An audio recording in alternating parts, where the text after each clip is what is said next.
নমস্কার বন্ধুরা, তো আজকে আমি একটু বানাবো লটিয়া মাছের ঝুড়ি।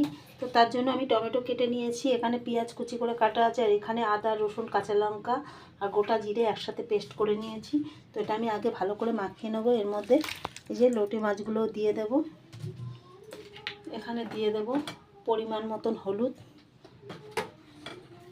পরিমাণ মতো লঙ্কার গুঁড়ো, সর্ষের তেল দিয়ে দেব পরিমাণ মতন, আর দেব নুন দিয়ে এটা আমি একসাথে ভালো করে আগে মাখিয়ে নেব। সুন্দর করে আমি এটাকে মাখিয়ে নেব। আমার মাখানোটা একদম সুন্দর করে মাখানো হয়ে গেছে। এবার আমি এটাকে বসিয়ে দেব গ্যাসের মধ্যে।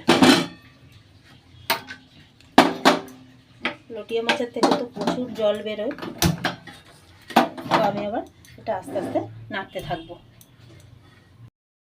তো দেখুন, এই যে আমার লটিয়া মাছের ঝোড়ো একদম হয়ে এসছে, আর একটু নাড়াচাড়া করলে এটা আমার কিন্তু একদম ঝুড়ো ঝুড়ো হয়ে যাবে। আমার লোটে মাছের ঝুড়ি একদম রেডি হয়ে গেছে।